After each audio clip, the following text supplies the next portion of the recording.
Hi all, ನಾವಿವತ್ತು ಮೈಸೂರಿಗೆ lightings ನೋಡೋಣ ಅಂತ ಹೋಗ್ತಿದ್ದೀವಿ. ನಾವು ನನ್ನ ತಮ್ಮನ ಹುಡುಗಿ ಮನೆ ಹತ್ರ ಹೋಗಿ ಅವಳನ್ನು ಕರ್ಕೊಂಡು ಇವಾಗ ನನ್ನ ತಂಗಿದಿರೆಲ್ಲ ನಮಗೋಸ್ಕರ ಬಸ್ ಸ್ಟ್ಯಾಂಡಲ್ಲಿ ವೆಯ್ಟ್ ಮಾಡ್ತಿದ್ರು. ಅವರೆಲ್ಲ ಕಾಲೇಜ್ ಮುಗಿಸ್ಕೊಂಡು ಬಂದಿದ್ದಾರೆ. ಸೊ ಲೈಟಿಂಗ್ಸ್ ನೋಡೋಕ್ಕಂತ ಮೈಸೂರಿಗೆ ಹೋಗ್ತಿದ್ದೀವಿ. ನಾವು 7 ಮೆಂಬರ್ಸ್ ಹೋಗ್ತಿದ್ವಿ. ಹಿಂದೆ 4 ಜನ ಮತ್ತು ಮುಂದೆ ಇಬ್ಬರು ಕೂತ್ಕೋಬೇಕಂದ್ಬಿಟ್ಟು ಅವ್ರು ಹಿಂದೆ ಕೂತ್ಕೊಳ್ಳೋದಾ ಮುಂದೆ ಕೂತ್ಕೊಳ್ಳೋದಾ ಅಂತ ಗುದಾಡ್ತಿದ್ದಾರೆ. ನಾವು ಮುಂದೆ ಇಬ್ಬರು ಕೂರಿಸ್ಬಿಟ್ಟು ಹಿಂದೆ 4 ಜನ ಕೂತ್ಕೊಂಡ್ವಿ. ಹಾಗೋ ಹೀಗೋ ಅಡ್ಜಸ್ಟ್ ಮಾಡ್ಕೊಂಡು ಹೋಗ್ತಿದ್ದೀವಿ. ನಾನು ಜಾಸ್ತಿ ವೀಡಿಯೋಸ್ ಮಾಡಲ್ಲ, ಓಕೆ ಇವತ್ತು ಮಾಡೋಣ ಅಂತ ವೀಡಿಯೋಸ್ ಮಾಡ್ತಿದ್ದೀನಿ. ಇವರು ನಮ್ಮ ತಮ್ಮನ ಮದುವೆ ಆಗ್ತಿರೋ ಹುಡುಗಿ ನಂದಿನಿ ಅಂತ. ಮಾಡು ನಂದಿನಿ. ಇವಳು ನಿಸ್ಸು ಅಂತ ನಮ್ಮ ಅಕ್ಕನ ಮಗಳು, ಕಾಲೇಜ್ ಮುಗಿಸ್ಕೊಂಡು ಬಂದ್ಲು. ಸೊ ಎಲ್ಲರೂ ಇವಾಗ 4 ಗಂಟೆಗೆ ಹೋಗ್ತಿದ್ದೀವಿ. ಲೈಟಿಂಗ್ಸ್ ಎಲ್ಲ ಆನ್ ಆಗೋದೆ 6 ಗಂಟೆ ಅಂದ್ಕೊಂಡು ಲೇಟಾಗಿ ಹೋಗ್ತಿದ್ದೀವಿ. ಇವಳು ನನ್ನ ತಂಗಿ ಸೋನು ಅಂತ ಸ್ವಲ್ಪ ರೌಡಿಸಮ್ ಮಾಡ್ತಿರ್ತಾಳೆ ಅವಾಗವಾಗ. ಅವಳಿಗೂ ಇವತ್ತು ಹಬ್ಬಕ್ಕಂತ ಬಂದಿದ್ಲು, ಮಹಾಲಯ ಅಮಾವಾಸ್ಯೆಗಂತ. ಸೊ ಎಲ್ಲರೂ ಹೋಗ್ತಿದ್ದೀವಿ. ಮುಂದೆ ನನ್ನ ತಂಗಿದಿರಿಬ್ಬರು ಕೂತಿದ್ದಾರೆ, ಸ್ಫೂರ್ತಿ ಆ್ಯಂಡ್ ಕುಸುಮ ಅಂತ. ಕುಸುಮಂಗೆ ಸೆಕೆಂಡ್ PUC ಎಕ್ಸಾಮ್ ಬೇರೆ ಇತ್ತು, ಮುಗಿಸ್ಕೊಂಡು 3:30 ಬಸ್ ಹತ್ಕೊಂಡು ಬಂದು ರೆಡಿಯಾಗಿ ಎಲ್ಲರೂ ಹೋಗ್ತಿದ್ದೀವಿ. Already time 4:30. ಇವಳು ನನ್ನ ತಂಗಿ ಸ್ಫೂರ್ತಿ ಅಂತ ಇಂಜಿನಿಯರಿಂಗ್ ಓಡಿಸಿ ಇವಾಗ ಒಂದು ಜಾಬ್ ತಗೊಂಡೋಳೆ. ಹಾಫ್ ಲೀಟರ್ಗೋಸ್ಕರ ವೆಯ್ಟಿಂಗ್. ಹಾಫ್ ಲೀಟರ್ ಬಂತು, ಜಾಯ್ನಿಂಗ್ಗೋಸ್ಕರ ವೆಯ್ಟ್ ಮಾಡ್ತಿದ್ದಾಳೆ. ಇವ್ರು ನನ್ನ ತಮ್ಮ. ಅವನೇ ಕಾರಲ್ಲಿ ಎಲ್ಲರೂ ಹೋಗ್ತಿದ್ದೀವಿ. ಪ್ಲೇಸ್ ಇಲ್ಲ, ಹೆಂಗೋ ಅಡ್ಜಸ್ಟ್ ಮಾಡ್ಕೊಂಡು ಒಂದು ಸೀಟಲ್ಲಿ 4 ಜನ ಕುತ್ಕೊಂಡು ಹೋಗ್ತಿದ್ದೀವಿ. ಎಲ್ಲರೂ ಹೆಂಗೋ ಬಸ್ಸಲ್ಲಿ ಹೋಗೋಣ ಅಂತ ಇದ್ವಿ. ನನ್ನ ತಮ್ಮ ಕಾರಲ್ಲಿ ಕರ್ಕೊಂಡು ಹೋಗ್ತೀನಿ ಅಂದ್ಬಿಟ್ಟು ಹೆಂಗೋ ಸ್ಯಾಲ್ರಿ ಆಗೈತೆ ಅಂದ್ಬಿಟ್ಟು ಪೆಟ್ರೋಲ್ ಬಂಕ್ ಕರ್ಕೊಬಂದವನೇ, ಪೆಟ್ರೋಲ್ ಹಾಕ್ಸ್ಕೊಡು ಅಂತ. ಇದೇ ಥರ ಮಾಡ್ತಿರ್ತಾನೆ ಅವಾಗವಾಗ. ನಾವು ಕಾರಲ್ಲಿ ಸಾಂಗ್ ಹಾಕ್ಕೊಂಡು ತುಂಬ ಎಂಜಾಯ್ ಮಾಡ್ಕೊಂಡು ಹೋಗ್ತಿದ್ದೀವಿ.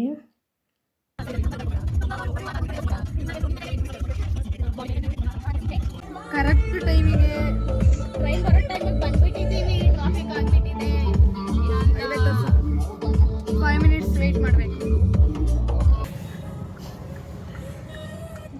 ಇವಾಗ ಮೈಸೂರು ರೋಡಿಗೆ ಎಂಟ್ರಿ ಕೊಟ್ವಿ. ನಾನು ನನ್ನ ತಂಗಿದಿರ ಜೊತೆ ಇದ್ದರೆ ಅದು ಒಂಥರ ಖುಷಿನೇ. ಯಾಕಂದರೆ ನಮಗೆಲ್ಲ ಫ್ರೆಂಡ್ ಸರ್ಕಲ್ ಕಮ್ಮಿ. ಸೊ ಫ್ರೆಂಡ್ಸ್ ಜೊತೆ ಔಟ್ಸೈಡ್ ಹೋಗೋದು, ಟ್ರಿಪ್ಪು ಆ ಥರ ಎಲ್ಲ ತುಂಬ ಕಮ್ಮಿ. ಇಲ್ಲಿ ಇರೋ ಯಾರಿಗೂ ಅಷ್ಟೊಂದು ಫ್ರೆಂಡ್ ಸರ್ಕಲ್ ಇಲ್ಲ. ಸೊ ಹಂಗಾಗಿ ನಾವೆಲ್ಲೇ ಹೋದ್ರೂ ನಮ್ಮ ಸಿಸ್ಟರ್ ಜೊತೆನೇ ಪ್ಲ್ಯಾನ್ ಮಾಡ್ತೀವಿ. ಇವಾಗ ಮೈಸೂರಿಗೆ ಹೋಗ್ಬೇಕಂದ್ರೂ ಅಷ್ಟೇ 1 ವೀಕ್ ಮುಂಚೆನೇ ಓಕೆ ಎಲ್ಲರೂ ಹೋಗೋಣ ಅಂತ ಮಾತಾಡಿಕೊಂಡು ಈ ಥರ ಹೊರಟ್ವಿ. ಇದೇ ಥರ ನಾವು ಫ್ಯಾಮಿಲಿ ಫಂಕ್ಷನ್ ಇದ್ದರೂ ಅಷ್ಟೇ ತುಂಬ ಎಂಜಾಯ್ ಮಾಡಿಬಿಡ್ತೀವಿ. ನಾವೆಲ್ಲ ಜೊತೆ ಸೇರಿಕೊಂಡ್ರೇ ಅದೊಂಥರ ಖುಷಿ ಆಗುತ್ತೆ. ಇಲ್ಲಿ ನಾನು ಸೀನಿಯರು ಜೂನಿಯರು ಈ ಥರ ಏನೂ ಇಲ್ಲ, ಎಲ್ಲರೂ ಈಕ್ವಲಾಗಿ ಇರ್ತೀವಿ. ತುಂಬ ಎಂಜಾಯ್ ಮಾಡ್ತೀವಿ. ಮನೇಲಿ ಇದ್ಬಿಟ್ರಂತೂ 1-2 ಕಾಮಿಡಿ ಮಾಡಿಕೊಂಡು ನಕ್ಕೊಂಡು ಮನೆಯವ್ರ ಹತ್ರ ಬೈಸ್ಕೊಂಡು ಆರಾಮಾಗಿರ್ತೀವಿ. ನಾವೆಲ್ಲಾದರೂ ಔಟ್ಸೈಡ್ ಪ್ಲ್ಯಾನ್ ಮಾಡಿದ್ರು ಅಷ್ಟೇ ಇದೇ ಥರ ಎಂಜಾಯ್ ಮಾಡಿಕೊಂಡು ತುಂಬ ಮಾತಾಡಿಕೊಂಡು ಸೈಲೆಂಟಾಗಂತೂ ಯಾರೂ ಇರಲ್ಲ, ಎಲ್ಲರೂ ಜಾಸ್ತಿ ಮಾತಾಡ್ತೀವಿ. ಮೈಸೂರಿಗೆ ಹೋಗುವಾಗಲೂ ಅಷ್ಟೇ ಆ ಸಾಂಗ್ ಬೇಕು ಈ ಸಾಂಗ್ ಬೇಕು ಅಂದ್ಕೊಂಡು ಎಲ್ಲ ಇದೇ ಥರ ಎಂಜಾಯ್ ಮಾಡಿಕೊಂಡು ಡ್ಯಾನ್ಸ್ ಮಾಡಿಕೊಂಡು ಹೋದ್ವಿ. ಬಟ್ ಇಲ್ಲಿ ಸಾಂಗ್ ಪ್ಲೇ ಆದರೆ ಕಾಪಿರೈಟ್ ಆಗುತ್ತಂತ ನಾನು ಸಾಂಗ್ನ ಮ್ಯೂಟ್ ಮಾಡಿದ್ದೀನಿ. ಇವತ್ತು ಸ್ಯಾಟರ್ಡೆ ಆಗಿರೋದ್ರಿಂದ ತುಂಬ ಟ್ರಾಫಿಕ್ ಇದೆ. ನಾವು ಬೆಂಗಳೂರು ಮತ್ತು ಮೈಸೂರು ಹೈವೇನೆಲ್ಲ ಹೋಗ್ತಿದ್ದೀವಿ. ತುಂಬ ಎಂಜಾಯ್ ಮಾಡಿಕೊಂಡು ಸಾಂಗ್ ಹಾಕ್ಕೊಂಡು ಡ್ಯಾನ್ಸ್ ಮಾಡ್ಕೊಂಡು ಹೋಗ್ತಿದ್ದೀವಿ. ಹತ್ತತ್ರ ಇನ್ನೇನು ಮೈಸೂರು ರೀಚ್ ಆಗ್ತಿದ್ದೀವಿ. ಸೊ ನಾವು ಲೈಟಿಂಗ್ಸ್ ನೋಡೋಕ್ಕೆ ತುಂಬ ಎಕ್ಸೈಟ್ಮೆಂಟಲ್ಲಿ ಇದ್ದೀವಿ. ತುಂಬ ಎಲ್ಲರೂ ಎಂಜಾಯ್ ಮಾಡ್ಕೊಂಡು ಹೋಗ್ತಿದ್ದೀವಿ. ಓಕೆ ನೋಡೋಣ ಯಾವ ಥರ ಇದೆ ಅಂತ. ನಾವು ಇದೇ ಮೊದಲನೇ ಸರಿ ಬರ್ತಿರೋದು ಲೈಟಿಂಗ್ಸ್ ನೋಡೋಕ್ಕಂತ. ಸಾಯಂಕಾಲ ಹೋಗ್ತಿರೋದ್ರಿಂದ ಅಂತೂ ಮೈಸೂರೇ ಮೊದಲೇ ಸ್ವರ್ಗ. ಸಾಟರ್ಡೆ ಅಂತೂ ತುಂಬ ಟ್ರಾಫಿಕ್ ಇತ್ತು. ನಾವು ಒಂದು 15 ಮಿನಿಟ್ಸ್ ವೆಯ್ಟ್ ಮಾಡಿದ್ದೀವಿ. VIP ಹೋಗ್ತಿದ್ದಾರೆ ಅಂದ್ಬಿಟ್ಟು ಫುಲ್ ಟ್ರಾಫಿಕ್ ಜಾಸ್ತಿ ಆಗಿಬಿಟ್ಟಿದೆ. ಯಾಕಾದರೂ ಬರ್ತಾರಪ್ಪ ಅಷ್ಟೇ ಬಿಡು. ಆಂಬುಲೆನ್ಸ್ ಹೋಯ್ತು ಆಮೇಲೆ ಅಷ್ಟು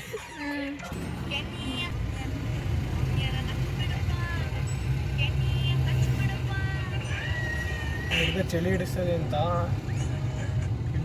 ಆಡ ಹಬ್ಬ ಮೈಸೂರು ದಸರಾ ಮಹೋತ್ಸವಕ್ಕೆ ಸ್ವಾಗತ ಸುಸ್ವಾಗತ.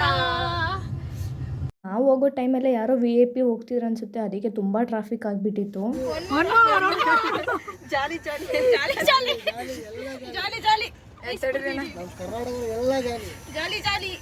ಆಮೇಲೆಲ್ಲ ಖಾಲಿ.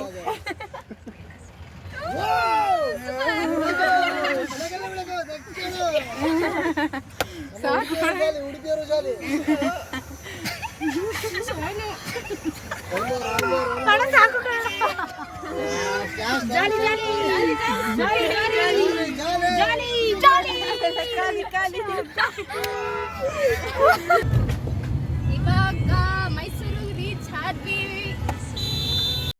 ಟ್ರಾಫಿಕಲ್ಲಂತೂ ತುಂಬ ಎಂಜಾಯ್ ಮಾಡಿದ್ವಿ. ಇವಾಗ ನಾವು ಜಾಲಿ ಖಾಲಿ ಅಂದ್ಕೊಂಡೆಲ್ಲ ಎಂಜಾಯ್ ಮಾಡಿಕೊಂಡು ಮೊದಲು ಅರಮನೆ ಹತ್ರ ಹೋಗೋಣ, ಇಲ್ಲ ಅಂದರೆ ಆಹಾರ ಮೇಳಕ್ಕೆ ಹೋಗೋಣ ಅಂತ ಯೋಚನೆ ಮಾಡ್ಕೊಂಡು ಹೋಗ್ತಿದ್ದೀವಿ. ಯಾಕಂದರೆ ಇವಾಗ ನಾವು ಮೈಸೂರು ರೀಚ್ ಆದಾಗ 5:30 to 20 ಆ ಟೈಮಲ್ಲಿ ರೀಚ್ ಆಗಿದ್ವಿ. ಸೊ ಲೈಟಿಂಗ್ಸ್ ಆನ್ ಆಗೋಕ್ಕೆ ಇನ್ನೂ ಹಾಫ್ ಆನ್ ಅವರ್ ಟೈಮ್ ಇದೆ ಅಂದ್ಕೊಂಡು ಮೊದಲು ಲೊಕೇಶನ್ ಹಾಕ್ಕೊಂಡು ಆಹಾರ ಮೇಳಗೆ ಹೋಗ್ಬಿಡೋಣ, ಆಮೇಲೆ ನಾವು ಅರಮನೆ ಹತ್ರ ಹೋಗೋಣ ಅಂದ್ಬಿಟ್ಟು ಹೋಗ್ತಿದ್ದೀವಿ. ಮಳೆ ಬೇರೆ ಸ್ಟಾರ್ಟ್ ಆಯಿತು.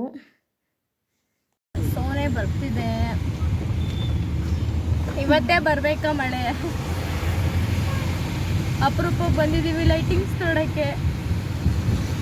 ಹೇಗಿದ್ದರೂ ಮಳೆ ಆಲ್ರೆಡಿ ಸ್ಟಾರ್ಟ್ ಆಗಿಬಿಟ್ಟಿದೆ. ಅಟ್ಲೀಸ್ಟ್ ಒಂದು 6:30 ಅಷ್ಟೊತ್ತಿಗೆ ಮಳೆ ನಿಂತೋದ್ರೆ ಸಾಕಂತ ಅಂದ್ಕೊಂಡು ಹೊರಟ್ವಿ. ಮಳೆ ಅಂತೂ ನಿಲ್ಲೇ ಇಲ್ಲ, ಜಾಸ್ತಿನೇ ಆಗಕ್ಕೆ ಸ್ಟಾರ್ಟ್ ಆಯಿತು.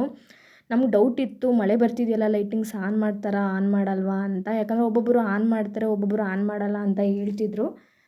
ಸೊ ಅದೇ ಡೌಟಲ್ಲಿ ಹೋದ್ವಿ. ಒಂದೊಂದು ಕಡೆ ಲೈಟಿಂಗ್ಸ್ ಆನ್ ಆಗಿತ್ತು, ಒಂದೊಂದು ಕಡೆ ಲೈಟಿಂಗ್ಸ್ ಆನ್ ಆಗಿರಲಿಲ್ಲ. ಓಕೆ ನೋಡೋಣ, ಇನ್ನೂ ಟೈಮ್ ಇದೆ ಅಂದ್ಕೊಂಡು ಆಹಾರ ಮೇಳಕ್ಕೆ ಬಂದ್ವಿ. ಇಲ್ಲಿ ಕಾರ್ ಪಾರ್ಕಿಂಗ್ ಎಲ್ಲಿದೆ ಅಂದ್ಕೊಂಡು ನೋಡಿಕೊಂಡು ಕಾರ್ ಪಾರ್ಕ್ ಮಾಡಿ ಆಹಾರ ಮೇಳಕ್ಕೆ ಬಂದ್ವಿ.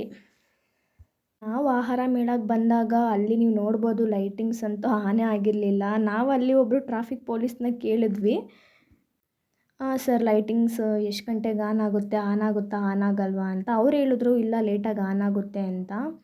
ಸೊ ಆಹಾರ ಮೇಳಕ್ಕೆ ಬಂದ್ವಿ, ನೋಡೋಣ ಏನೇನು ಫುಡ್ ಚೆನ್ನಾಗಿದೆ ಅಂತ. ಎಷ್ಟೇ ಮಳೆ ಇದ್ದರೂ ಜನ ಅಂತೂ ಕಮ್ಮಿ ಆಗಿರಲಿಲ್ಲ, ತುಂಬ ಜನ ಇದ್ದರು. ನಾವು ಹಂಗೆ ಒಂದು ಫೋಟೋ ತಗೊಳ್ಳೋಣ ಅಂದ್ಕೊಂಡು ಎಲ್ಲರೂ ಫೋಟೋ ತೊಗೊಂಡ್ವಿ. ಹೋದ್ವಿ ಯಾವುದ್ಯಾವುದು ಫುಡ್ ಚೆನ್ನಾಗಿದೆ ಅಂತ ನೋಡೋಣ ಅಂತ. ಫುಡ್ ತಿನ್ನೋದಕ್ಕೆ ಈ ಥರ ಶೀಟ್ ಹಾಕ್ಸಿದ್ರು ಒಂದೊಂದು ಸೈಡು. ಓಕೆ ಅಲ್ಲಿ ತೊಗೊಬಂದು ಇಲ್ಲಿ ತಿನ್ನೋಣ ಅಂದ್ಬಿಟ್ಟು ನಾವು ಏನು ಫುಡ್ ಚೆನ್ನಾಗಿದೆ ಅಂತ ನೋಡೋಣ ಅಂತ ಹೋದ್ವಿ. ಈ ಥರ ಸೋನೆ ಅಂತೂ ನಿಲ್ಲೇ ಇಲ್ಲ. ನಾವು ಇಲ್ಲಿಂದ ಹೋಗೋವರೆಗೂ ಇದೇ ಥರ ಬರ್ತಾನೆ ಇತ್ತು, ಅಂದ್ರೂ ಜನ ಏನು ಕಮ್ಮಿ ಆಗಿರಲಿಲ್ಲ. ಈ ಪ್ಲೇಸು ಮಹಾರಾಜ ಗ್ರೌಂಡು ತುಂಬ ದೊಡ್ಡದಿತ್ತು, ಸ್ಪೇಸ್ ಅಂತೂ ಮಸ್ತು. ಮಳೆಲೆಲ್ಲ ನೆನ್ಕೊಂಡು ಹಂಗೆ ಹಿಂಗೆ ಅಂತ ಬರ್ತಿದ್ದೀವಿ. ಲೈಟಿಂಗ್ಸ್ ನೋಡಕ್ಕೆ ಬಂದು ಲೈಟೇ ಆನ್ ಆಗಿಲ್ಲ. ಇದಕ್ಕಿಂತ ಸ್ಯಾಡ್ ವಿಷಯ ಯಾವುದೂ ಇಲ್ಲ.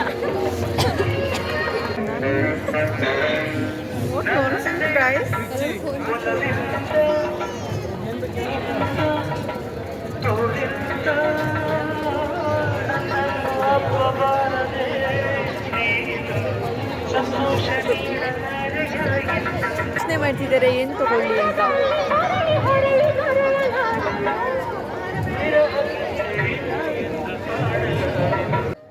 ಇಲ್ಲಿ ನಾವು ಮಶ್ರೂಮ್ದು ಫ್ರೈಡ್ ರೈಸ್ ತೊಗೊಳ್ಳೋಣ ಅಂತ ಹೋದ್ವಿ. ನಮಗೂ ಇಲ್ಲಿ ಯಾವ ಥರ ಟೇಸ್ಟ್ ಇರುತ್ತಂತ ಗೊತ್ತಿಲ್ಲ. ಸೊ ತೊಗೊಳ್ಳೋಣ, ತಿಂದು ಚೆನ್ನಾಗಿದ್ರೆ ಮತ್ತೆ ತೊಗೊಳ್ಳೋಣ ಅಂದ್ಬಿಟ್ಟು ಮಶ್ರೂಮ್ ಫ್ರೈಡ್ ರೈಸ್ ತೊಗೊಂಡ್ವಿ.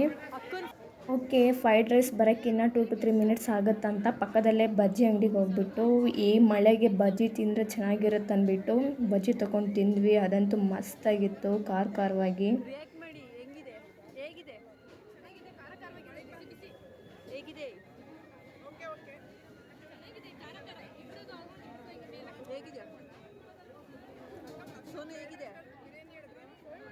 ಜಾಲಿ ಎಲ್ಲ ಖಾಲಿ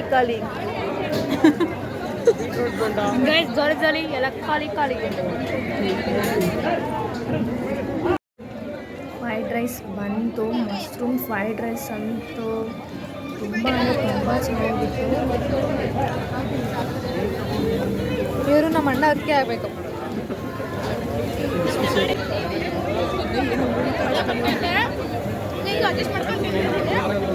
ಏನಣ್ಣ ನಿನಗೆ ಎಕ್ಕೋ ತಿನ್ನು.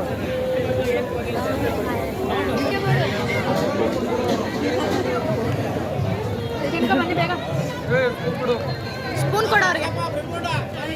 ಎಲ್ಲ ಶೇರಲ್ಲಿ ತೊಗೊಂಡು ಎಲ್ಲ ಫುಡ್ಡು ಟೇಸ್ಟ್ ಮಾಡ್ಬೇಕಂದ್ಬಿಟ್ಟು ಶೇರಲ್ಲಿ ತಗೊಂಡು ತಿಂತಿದ್ದೀವಿ. ನಾವು ಇವಾಗ veg biryani means mushroom biryani ತಿಂದ್ವಿ, ಚೆನ್ನಾಗಿದೆ. ಯಾವುದಾದ್ರು ಸಕ್ಕತ್ತಾಗಿದೆ. ನೋಡಿ ಗೈಸ್ ತಿನ್ಬಿಟ್ಟು ಪ್ಲೇಟ್ನ. ನೆಕ್ಸ್ಟು ಗೋಲ್ಗಪ್ಪ ತಿನ್ನಕ್ಕಂತ ಹೋದ್ವಿ. ಗೋಲ್ಗಪ್ಪ ಟೇಸ್ಟ್ ಕೂಡ ತುಂಬ ಚೆನ್ನಾಗಿತ್ತು. ನಂದಿನಿ ನನ್ನ ತಮ್ಮನ ಮದುವೆ ಆಗ್ತಿರೋ ಹುಡುಗಿ ಎಂಗೇಜ್ಮೆಂಟ್ ಆಗಿ 1 ಮಂತ್ ಆಯಿತು. ನಮಗೆ 4 ಇಯರ್ಸ್ ಬ್ಯಾಕಿಂದನೇ ಪರಿಚಯ. ಸೊ ನಂದಿನಿ ಕೂಡ ನಮ್ಮ ಜೊತೆ ತುಂಬ ಕಂಫರ್ಟಬಲಾಗೇ ಇರ್ತಾಳೆ. ಮೈಸೂರಲ್ಲಿ ತುಂಬ ಕ್ಲೀನ್ನೆಸ್ನ ಮೇಂಟೈನ್ ಮಾಡ್ತಾರೆ. ಅಲ್ಲಂತೂ ಅಷ್ಟು ಜನ ಇದ್ರೂ, ಅಷ್ಟು ಫುಡ್ ಕೋರ್ಟ್ ಇದ್ರೂ ತುಂಬ ಚೆನ್ನಾಗಿ ಮೇಂಟೈನ್ ಮಾಡಿದ್ರು ಕ್ಲೀನ್ನೆಸ್ನ. ಅದಂತೂ ತುಂಬ ಇಷ್ಟ ಆಯಿತು. ಮಳೆ ಬಂದಿಲ್ಲ ಅಂದಿದ್ರೆ ಇನ್ನೂ ಸಖತ್ತಾಗಿರೋದು. ನೆಕ್ಸ್ಟ್ ಅಲ್ಲೇ ಒಂದು ಕಾಂಬೋ ಆಫರ್ ಅಂದ್ಬಿಟ್ಟು ಬೋರ್ಡ್ ನೋಡಿದ್ವಿ. ಬಿರಿಯಾನಿ, ಡ್ರೈ ರೊಟ್ಟಿ, ಹೋಳ್ಗೆ, 1 ಬಾಟ್ಲು ನೀರು ಆ್ಯಂಡ್ ಪಡ್ಡು ಕೊಡ್ತಾರಂತ. ಸೊ ಓಕೆ ಟೇಸ್ಟ್ ನೋಡೋಣ ಅಂದ್ಬಿಟ್ಟು 200 ಅಲ್ವಾ ಅಂದ್ಬಿಟ್ಟು ತೊಗೊಂಡ್ವಿ. ಹೋಳ್ಗೆ ಅಂದ್ಬಿಟ್ಟು ಬೋರ್ಡ್ ಹಾಕ್ಬಿಟ್ಟು ಕೇಸರಿಬಾತ್ ಕೊಟ್ಬಿಟ್ಟಿದ್ರು. ಸೀರಿಯಸ್ಲಿ ಫುಡ್ ಅಂತೂ ಚೆನ್ನಾಗಿರಲಿಲ್ಲ. ಓಕೆ ಅಂತ ಅನಿಸ್ತು.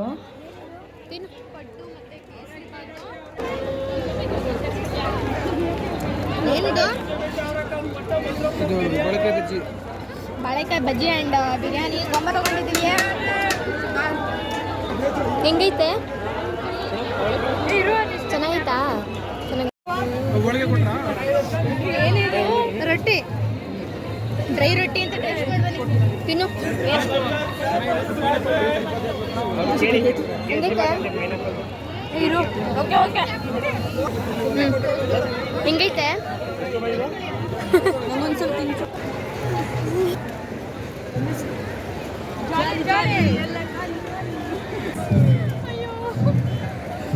ಪರಿಸ್ಥಿತಿ ನೋಡಿ ಗೈಸ್. ಒಂದೊಂದು ಚೆನ್ನಾಗಿದೆ, ಒಂದೊಂದು ಚೆನ್ನಾಗಿಲ್ಲ. ನಾವು 200 ರೂಪಾಯಿ ಅಂದ್ಬಿಟ್ಟು ಕೊಬ್ಬ ತೊಗೊಂಡ್ವಿ. ಫಸ್ಟ್ ಇತ್ತು, ಅದನ್ನು ಟೇಸ್ಟ್ ಮಾಡಬೇಡಿ. ಜೋಳದ ರೊಟ್ಟಿ, ಹೋಳಿಗೆ ನೀರು ಅಂದ್ಬಿಟ್ಟು ಹೋಯ್ತು. ನನ್ನ ಕಡೆ ನಾವು ವೆಜ್ ಪಲಾವ್, ಮಶ್ರೂಮ್ ತಿಂದ್ವಿ. ಅದಂತೂ ಮಸ್ತ್ ಇತ್ತು. ಬಂದಾಗ ತೊಗೊಳ್ಳಿ, 70 ರುಪೀಸ್ ಮಾಡಿಸ್ತಿದೆ. ನೆಕ್ಸ್ಟ್ ಇನ್ನೇನು ಟೇಸ್ಟ್ ಚೆನ್ನಾಗಿದೆ ಅಂತ ಹೇಳ್ತೀವಿ. ಹೋಗೋ ಅನ್ನೋ ಕಡೆ ಅಂತೂ ಹೋಗ್ಬೇಡಿ, ಬರ್ತಿಲ್ಲ. ಫುಡ್ಡು ಕೂಡ ಸಿಂಗಲ್ಲೇ ತೊಗೊಳ್ಳಿ, ಚೆನ್ನಾಗಿದೆ. ಫಸ್ಟ್ ಪ್ಲೇಸ್ ಹೇಳಿ, ಯಾವ ಪ್ಲೇಸ್? ಇದು ಬಂದು ಫುಡ್ ಕೋರ್ಟು ಆಹಾರ ಮೇಳ ನಡೀತಿರೋದು ಮಹಾರಾಷ್ಟ್ರ ಗ್ರೌಂಡಲ್ಲಿ. ಓಲ್ಡ್ ಡಿ ಸಿ ಆಫೀಸ್ ಅಂತ ಸ್ಟೇಷನ್ ಹೋಗುತ್ತೆ. ಅದು ಚೆನ್ನಾಗಿದೆ. ಒಳ್ಳೆ ವೆರೈಟೀಸ್ ಗೊತ್ತಿದೆ. ನಾವೆಲ್ಲ ಟೇಸ್ಟ್ ಮಾಡಬೇಕಂತ ಸ್ವಲ್ಪ ತೊಗೊಂಡು ನೋಡ್ತಿದ್ದೀವಿ. ಎಲ್ಲ ಓಕೆ ಕಾಂಬೋ ಅಂತ ತೊಗೊಂಡು ಹೋಗ್ಬೇಕು. ಫೋಟೋಶೂಟ್ ನಡೀತಿದೆ.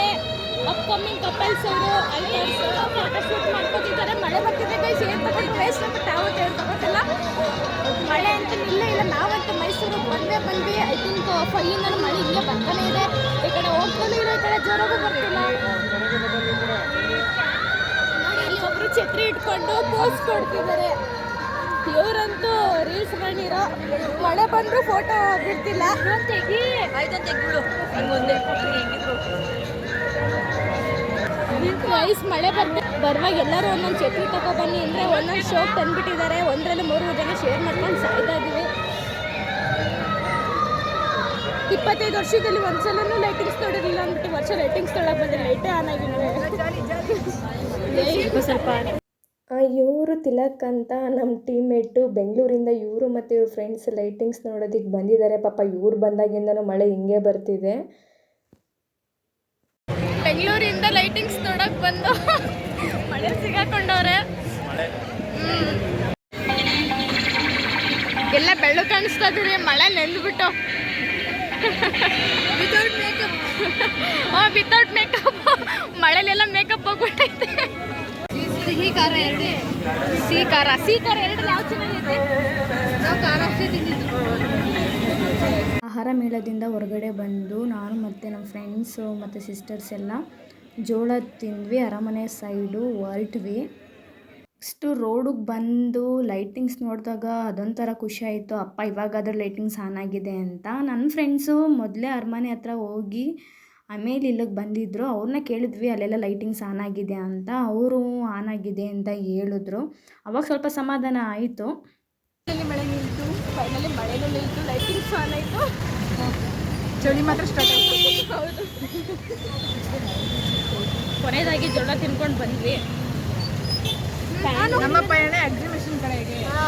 ಆಹಾರ ಮೇಳದಲ್ಲಂತೂ ಹೆಂಗೆ ಹೆಂಗೆ ಅಂದರೆ ವೈಟಲ್ಲಿ ಬಂದುಬಿಟ್ರೆ ಮಳೆಗಾಲದಲ್ಲಿ ಗದ್ದೆ ಬದಿಗಿಂತ ಹೆಚ್ಚಾಗಿಬಿಡುತ್ತೆ. ಓಕೆ ಚೆನ್ನಾಗಿದೆ ಫುಡ್ ಎಲ್ಲ, ವೆರೈಟಿ ಫುಡ್. ನೆಕ್ಸ್ಟು ನನ್ನ ತಮ್ಮ ಕಾರ್ ತೊಗೊಬರ್ತೀನಿ ಇಲ್ಲೇ ಇರಿ ಅಂತ ಹೇಳ್ಬಿಟ್ಟು ಹೋಗಿದ್ದ. ಆ ಟೈಮಲ್ಲಿ ನಾವು ಈ ಹುಡುಗನ ಹತ್ರ ಬಲೂನ್ ತೊಗೊಂಡು ಹಾಗೆ ಒಂದೆರಡು ಫೋಟೋಸ್ ಎಲ್ಲ ತಗೊಂಡ್ವಿ. ಅಷ್ಟೊತ್ತಿಗೆ ನನ್ನ ತಮ್ಮ ಬಂದ. ಸೊ ಎಲ್ಲರೂ ಒಂದೊಂದು ಫೋಟೋಸ್ ತೊಗೊಂಡು ನಾವು ಆ ಅರಮನೆ ಸೈಡ್ ಹೊರಟ್ವಿ.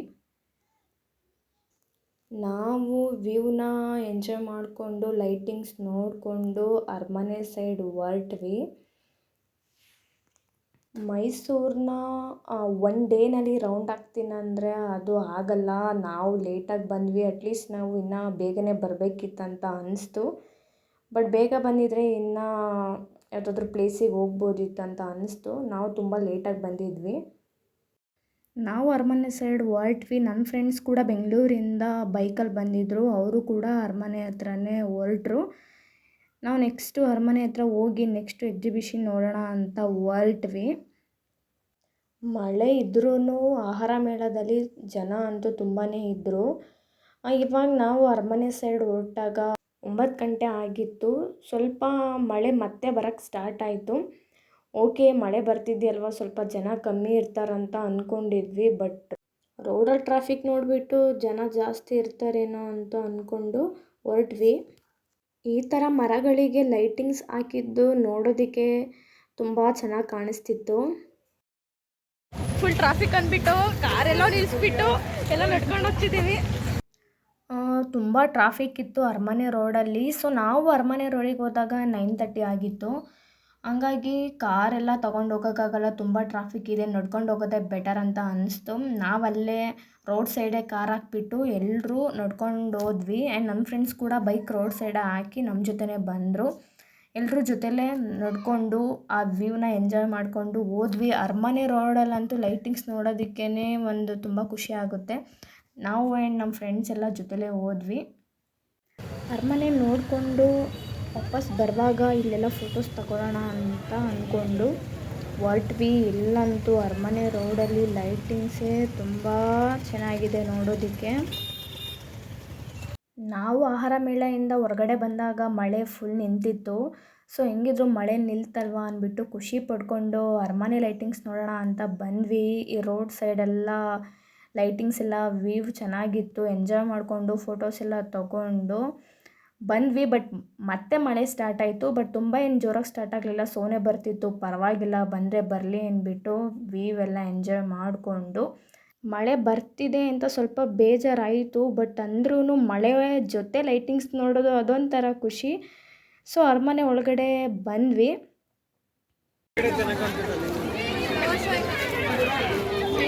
ಬನ್ನಿ ಈ ಕಡೆ.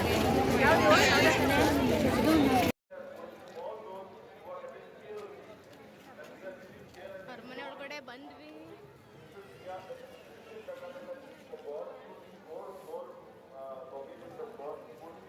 ಮಳೆ ಸೋನೆ ಬರ್ತಿದ್ರೂ ಕ್ರೌಡ್ ಅಂತೂ ಕಮ್ಮಿ ಆಗಿರಲಿಲ್ಲ, ತುಂಬ ಜನ ಇದ್ದರು.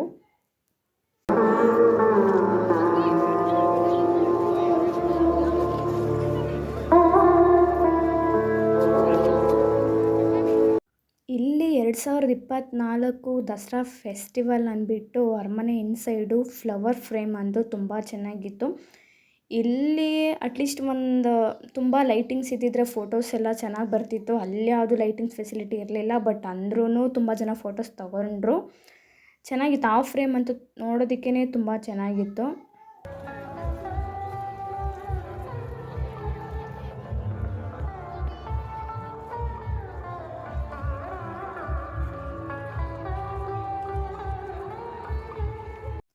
ಅರಮನೆ ಇನ್ಸೈಡು ಯಾವುದೋ ಫಂಕ್ಷನ್ ನಡೀತಿತ್ತು. ಬಟ್ ಏನಂತ ಗೊತ್ತಾಗಲಿಲ್ಲ ನಮಗೆ, ಬಿಕಾಸ್ ಅಲ್ಲಿ ಸ್ಟೇಜ್ ಮೇಲೆ ತುಂಬ ಲೈಟಿಂಗ್ಸು ಇತ್ತು. ಸೊ ನಮ್ಗಲ್ಲಿ ಏನು ಮಾಡ್ತಿದ್ದಾರೆ ಅಂತಲೇ ಗೊತ್ತಾಗಲಿಲ್ಲ. ಸೊ ಇಲ್ಲಿ ವ್ಯೂ ನೋಡ್ಬೇಕಂದ್ಬಿಟ್ಟು ಒಂದಷ್ಟು ಚೇರ್ಸು ಟೇಬಲ್ ಎಲ್ಲ ಹಾಕಿದ್ರು. ಯಾಕಂದರೆ ಫ್ರಂಟಿಂದ ನೋಡೋದಕ್ಕಿಂತ ತುಂಬ ದೂರ ಹೋಗಿ ನೋಡಿದ್ರೆ ಚೆನ್ನಾಗಿ ಕಾಣಿಸುತ್ತೆ ಅಂತ ನಾವು ಕೂಡ ಸ್ಟೇಜ್ ಮೇಲೆ ಹೋಗಿ ನೋಡಿದ್ವಿ. ಆ ವ್ಯೂ ಅಂತೂ ತುಂಬ ಮಸ್ತಿತ್ತು.